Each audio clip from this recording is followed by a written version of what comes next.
Oh, there you are. Been trying my hand at a few bows and such like you asked. Hope you like what you see.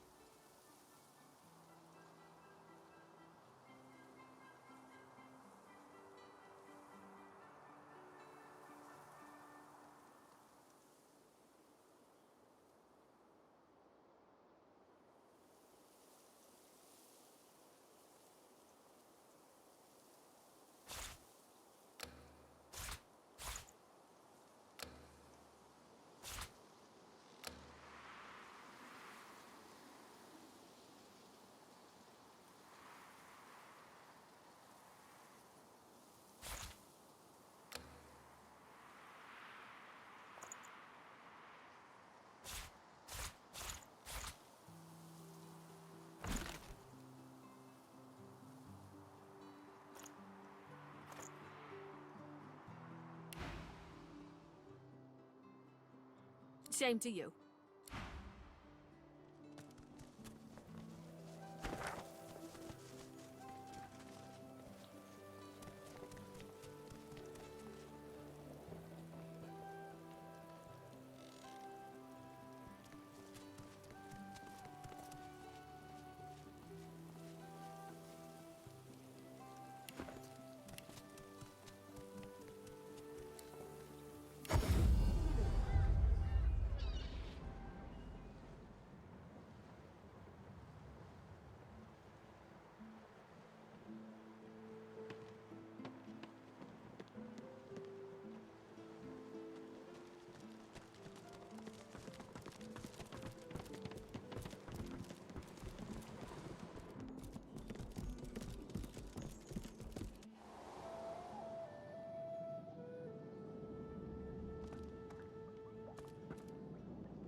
The Meister sits slumped in her chair.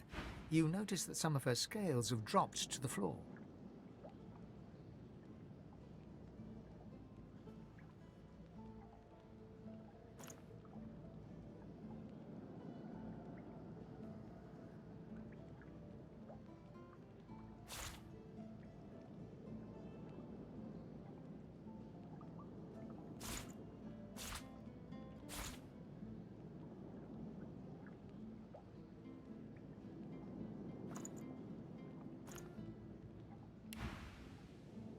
What news? Can you channel enough source? Are you powerful enough to proceed? Blessed news! Now hurry. Gather the source you need from the fountain and perform the ritual again.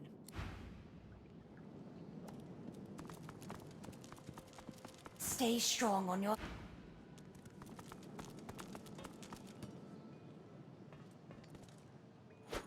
Good find.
Lucky find.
As you suck the smoke deep into your lungs, your vision starts to swim and cloud.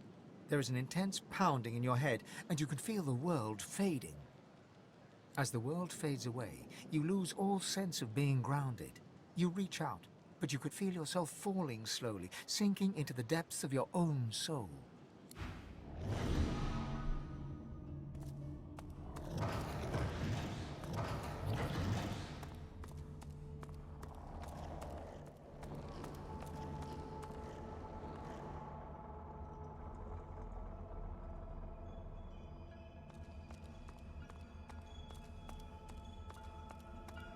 As you approach, Ralik greets you with a salute, though his face is marred by a pained grimace. My, Ifan. How you positively brim with sauce. No wonder after all the adventures you have had.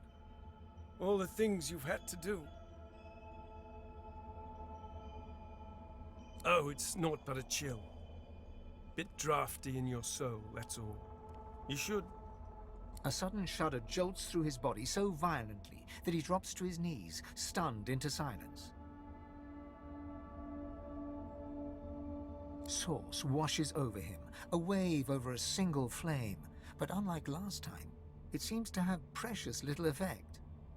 An ancient curse escapes from his lips, spoken so forcefully that for a brief moment all light recedes into the webs of darkness.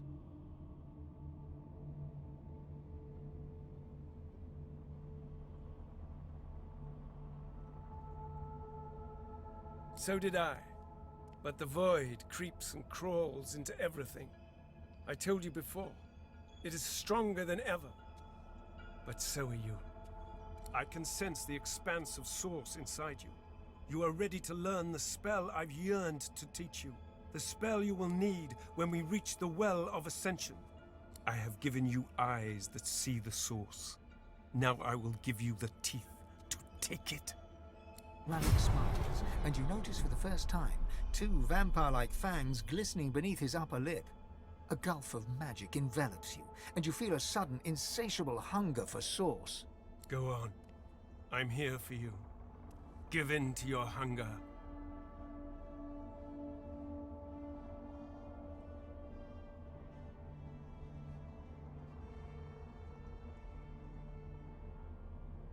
Yes. Relish in your lust for power, just like a god should. Go on. Devour me.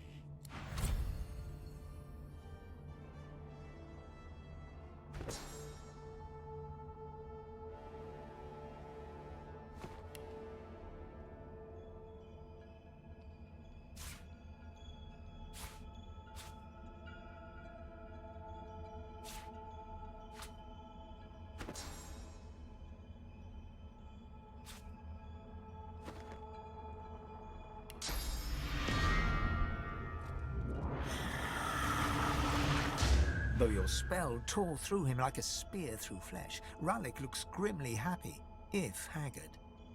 You speak the spell with brash ferocity, like I knew you would, my wolf.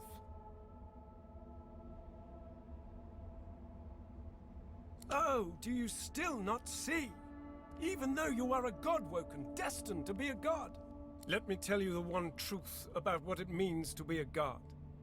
It is to be the lion in a world of lambs.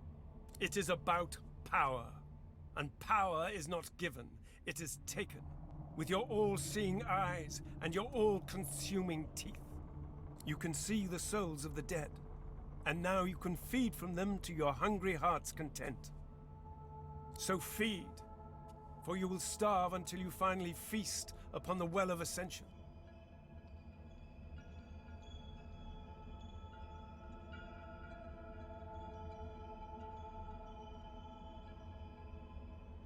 Don't be coy now. Your hunger will soon outweigh your all-too-delicate feelings. Your soul must grow bigger still. Your inner self become a vaster expanse so that it may house divinity. There are more masters of the Source, more aspects of the Source to learn. Your hunt continues, Ifer. Just you hurry!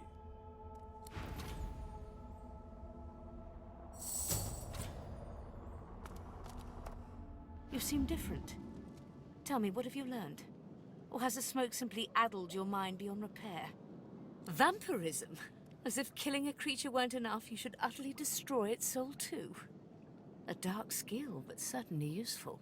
The Meister slumps back in her chair, closing her eyes. Her breathing is shallow and ragged. Very well then. But as you lack the glowing eyes of the divine, or the purpose of one soon to be divine, I trust you need more source.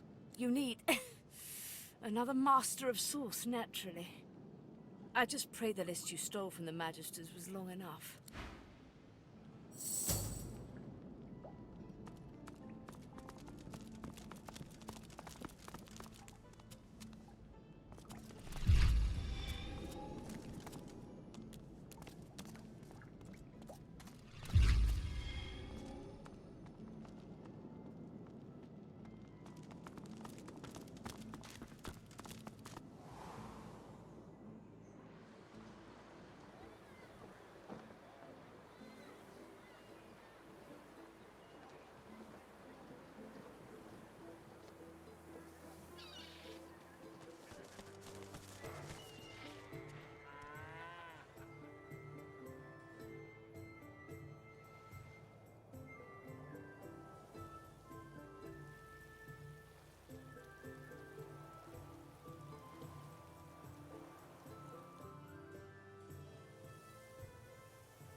So close, yet so far away. Ah, you again. Any luck in old Lady Surrey's tomb?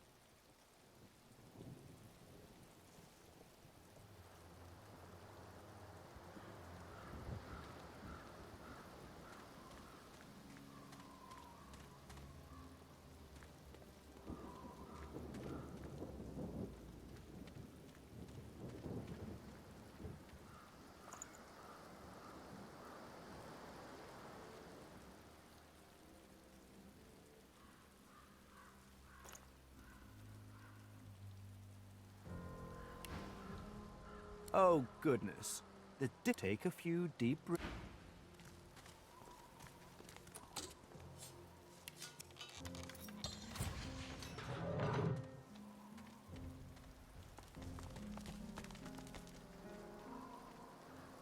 Let's see what spirits haunt this garden. At first glance, the spirit seems much like its host, hollow, detached. Yet, in its eyes, you see something more ominous, something not apparent before. Agony. Nothing happens. The spirit darts its eyes about, all the more tortured by its failure to return home. It is trapped. This spirit's as haunted as the graveyard it roams.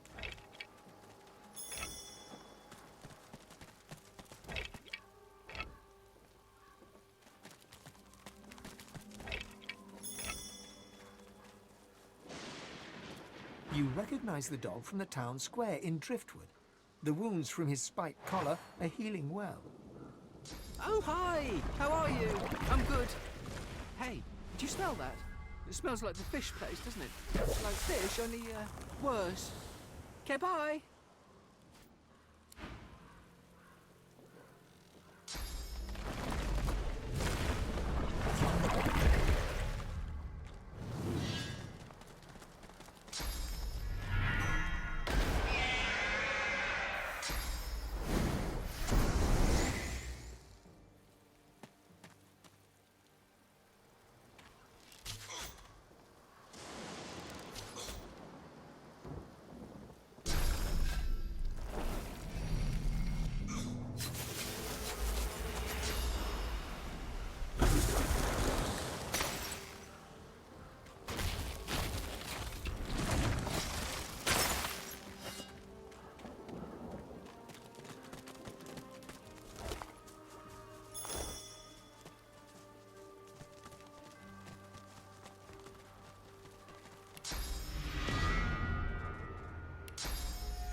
Let's hope. Look out.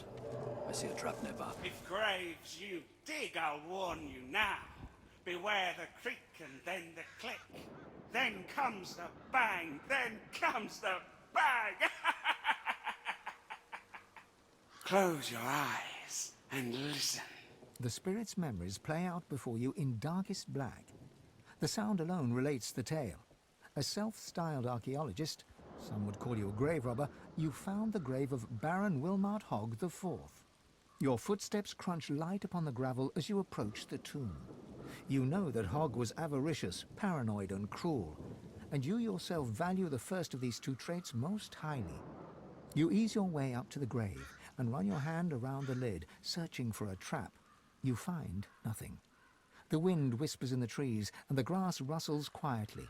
You slide the lid open with a creak, click. Uh-oh, you think. Bang! The silence of the night is rent with a sound of screaming. You're screaming as you burn to death. Commiserations, he says. I knew the risks. If graves you'd open, beware the creak, and then the click. Then comes the bang. Then comes the bang. I have only one regret. Creak, click, bang. Look out. I see a trap nearby.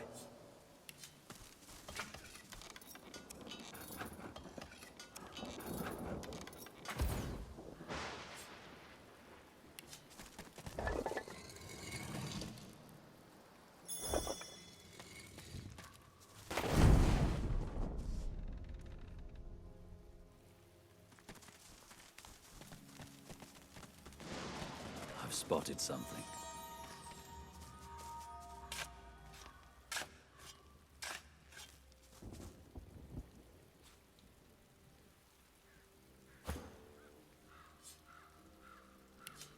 kind and honest and devoted to your dog. But you came a-knocking here in search of work, and the dog took a fancy to the man of the house. Your own dog turned on you and tore you down.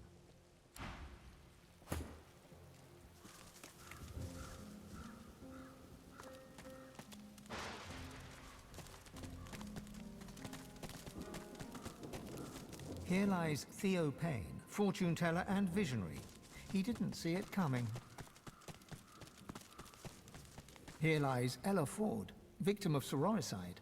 No gentler soul has graced this plane, except for perhaps her sister, Deborah. Here lies Deborah Ford, victim of sororicide. No gentler soul has graced this plane, except for perhaps her sister Ella.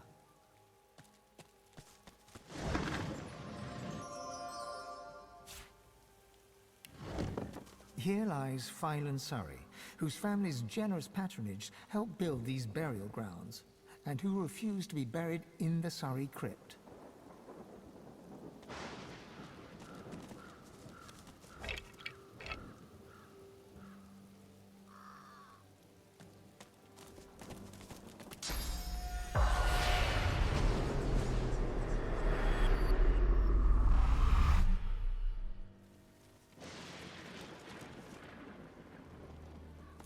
Come on, mistress. Hear me. Heed me. You've always had a glint in your eye for old Zimski. Don't abandon me now. Zimski mutters to himself as he traces sigils in the dirt. He spies you, and a shrewd look brightens his eyes. He stretches out a hand, showing you a solitary coin on his palm. Heads or tails?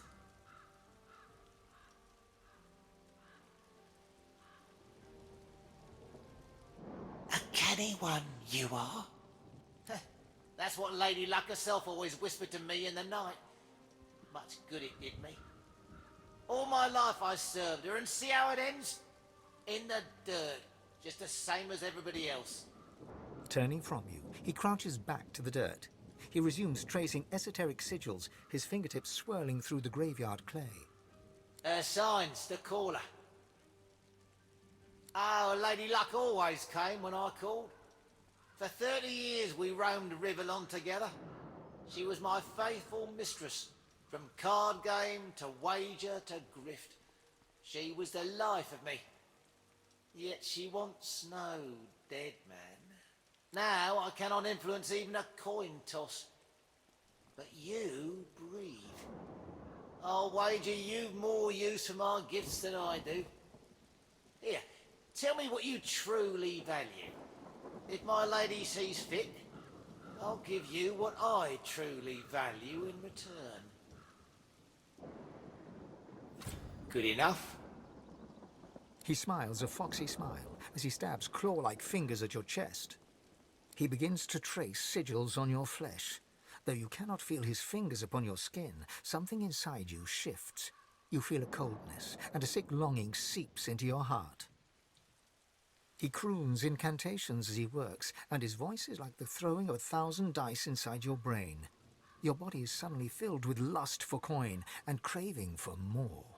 Ah, now you feel her touch. Now Lady Luck sings in your blood as she once did in mine. And now I feel nothing.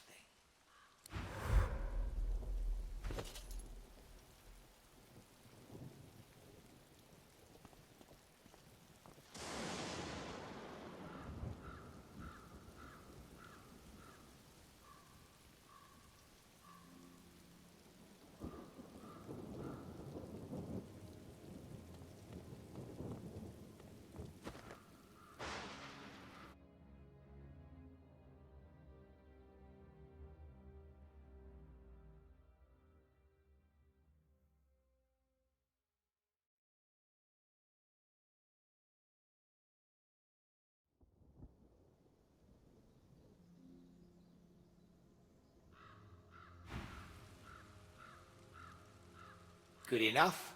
He smiles. He begins to trace sigil. He croons in... Ah, now you feel her touch. Now...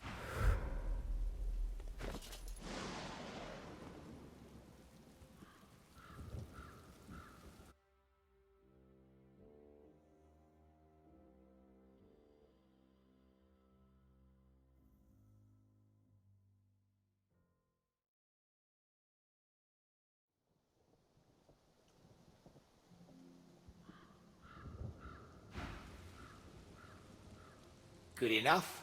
He smiles a fox. He begins to trace. He croons it. Ah, now you feel her touch.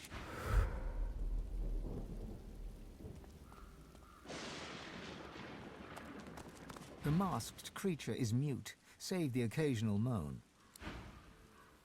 The spirit gives you a tortured glance, then turns away to stare at nothing in particular.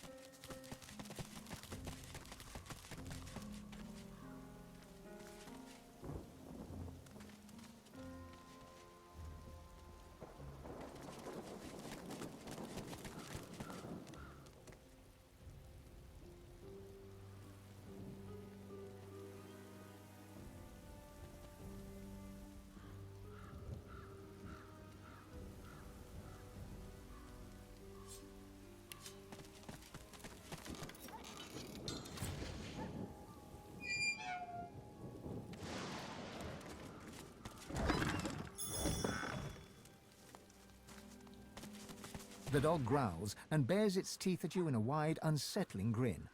You swear you see a worm emerge from its grey-pink gums, then burrow back in. Come closer. I dare you.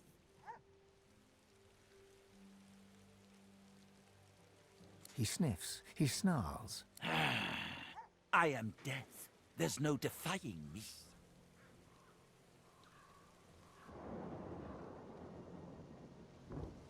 The dog's growls intensify and transform into a rhythmic rasp that mimics laughter. You swear you see the ground behind him momentarily churn and tremble. Do not mock me. You know what lies beneath. But I will not allow you another step closer, human. Can has already laid claim to it. Ha! She calls herself master.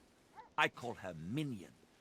Whatever name you choose, it is her hand that will wield it, not yours. The dog raises its head to the stormy sky and howls. The earth beneath you vibrates, a dirge plucked on the strings of a rotting lute. Necrotic troll, you are summoned.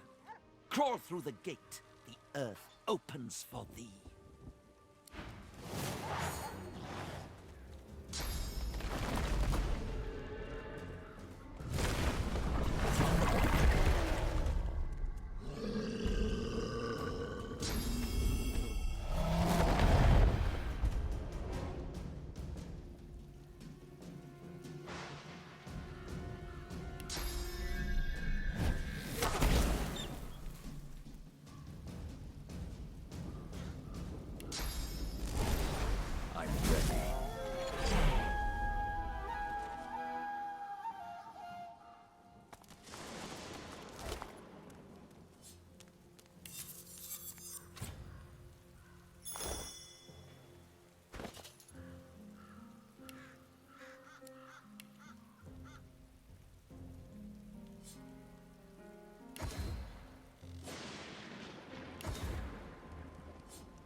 Here lies Glenn Raymond, proud father, died in penury.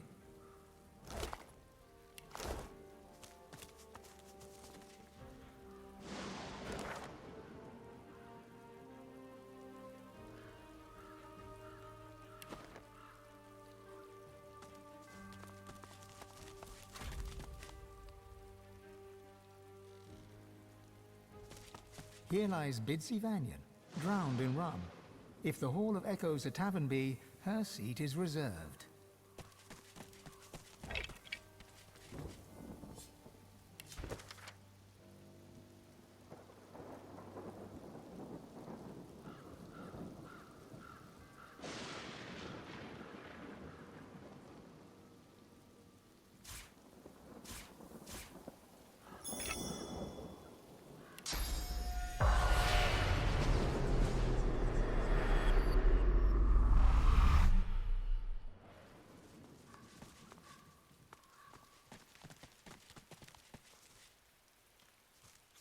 As beautiful as always, if unwilling to whisk me away from this place.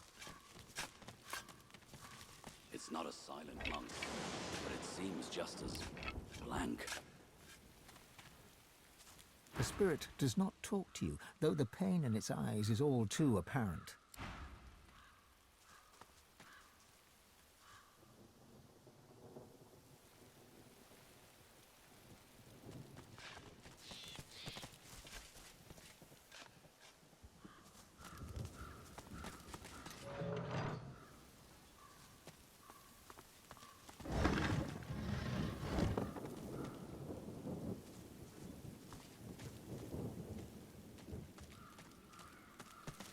The lizard hums tunelessly, not a melody exactly, but more of a meandering moan. 10 spans under, humans slept. 10 spans up, the dwarves were kept. Lizards burned in lasting flame. Elven trees towards skies did aim. She looks to your left with one eye, and to your right with the other. It helps me member where the dead go. Sometimes they don't stay where I put them. That's okay. She smiles at you with the innocence of a newborn. The hum still throbs in her throat. She flinches as you move closer. No, no touching. Her humming fades. The eerie silence lasts for several seconds. Riker might get mad. He doesn't like it when someone touches his things. She shivers and whispers. Powerful sorcerer. Lives here, right in the garden. He can take the you from you. No brain, just body. She points at her head. The servants, they got nothing up there. Riker has it all now. They need to be freed. Only way, kill Riker. The servants, so lost. Chained by Sorcerer Riker, but they can still go home to the hall.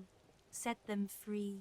The ensuing silence lasts for several seconds, until she picks up the melody once again and turns away.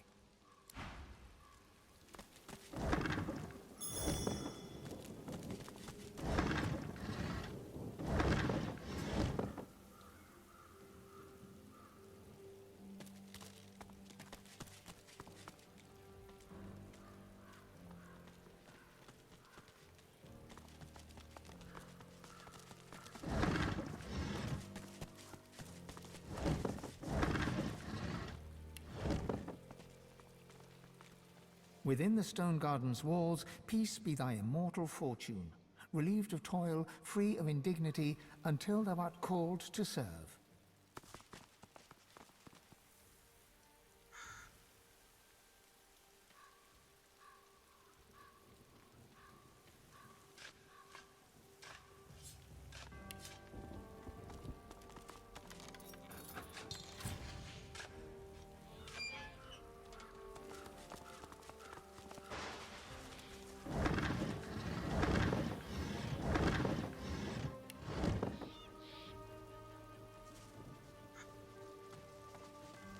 Locked in perpetual prayer. Keep trying, my friend.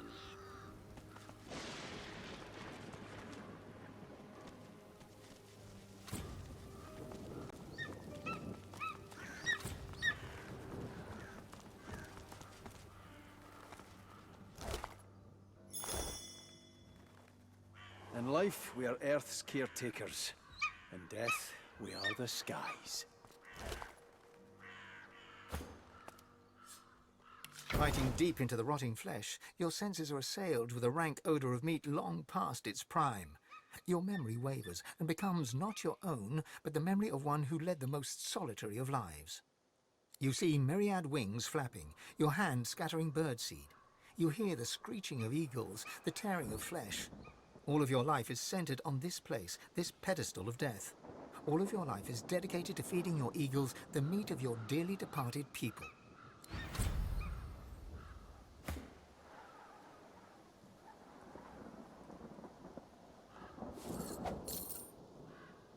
The eagle glowers at you balefully, with eyes like shiny little buttons. One manicured and beribboned claw shoots forth to claim the stringy offal before him. Stretching his neck forward, he peers closely at you. Pretty eyes, eyes that see far. The eagle's own eyes glitter with avarice.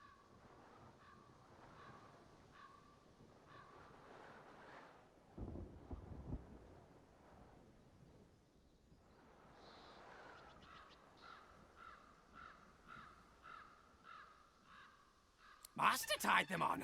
Pretty, pretty ribbons. Match my pretty claws. Match your pretty eyes. Peck, peck, peck. The eagle pecks free some choice lump of gristle from deep within the corpse.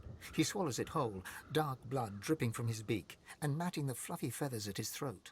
Master died, but Master told me what to do.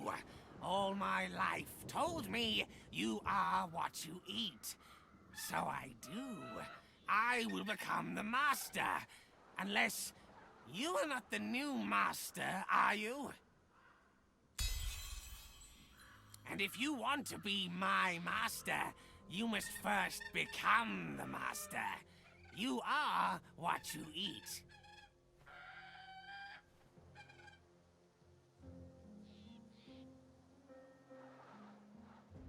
You chew it for what seems like forever, yet the texture does not change in your mouth.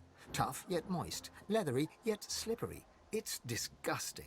Sometimes you really wonder about how you make choices in life. Sometimes, like now, the eagle hops from claw to claw, peering up at you with a berserk and bird-like excitement. See? Feel it? The power!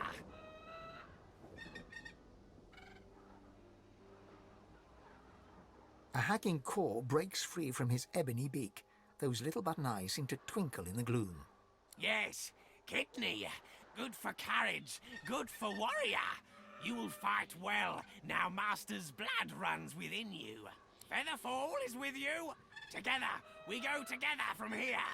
Featherfall hops eagerly onto your shoulder and digs his claws in deep. He pecks your cheek in what could charitably be called an affectionate manner. Blood drips from the wound. At least he didn't go for your eyes.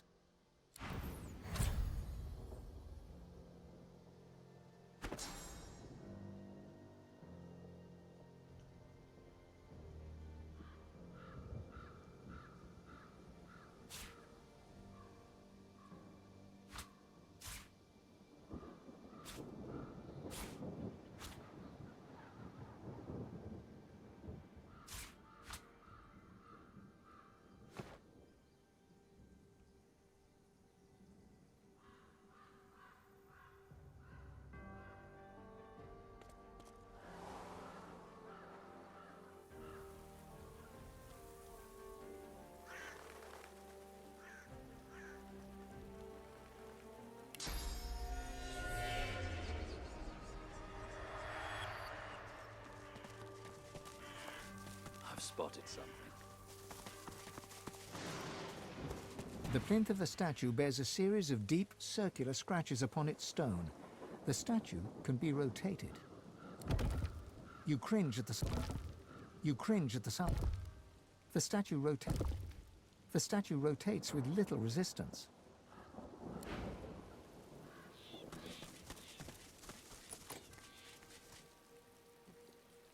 The plinth of the statue bears a series of deep, circular scratches upon its stone.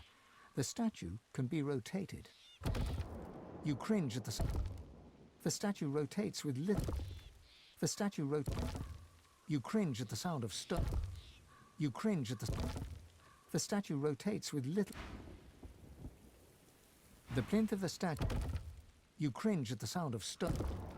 You cringe at the sound of stone grating against...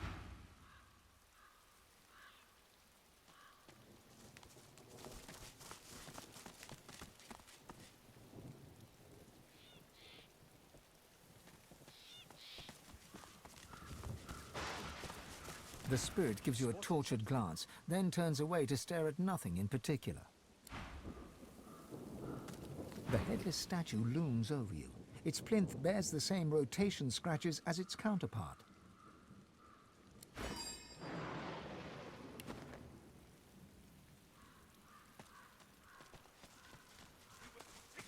Here lies an unknown farmhand, not a dwarf, but of them, a smallish man of no small heart.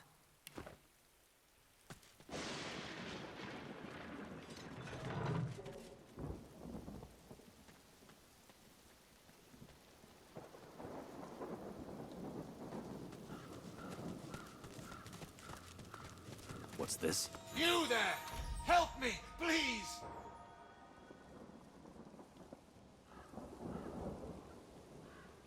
Some thoughtless fool buried me in this grave to be left as fodder for the worms.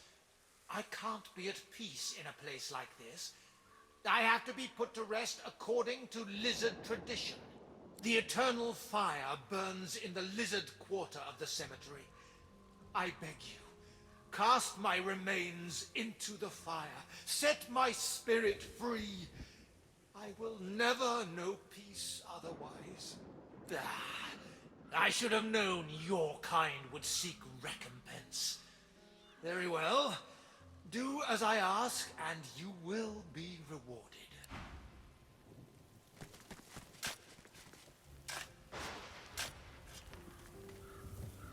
These must be the remains of that lizard spirit, just as he said.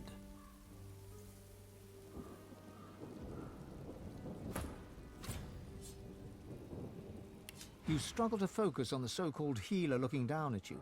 Nothing but a human quack. The end is near. You can sense it. You croak out a last plea, to be burned in the lizard tradition. But it only comes out as an unintelligible squeak. The human frowns in confusion. Everything goes dark. You savage! I hope you choke on me.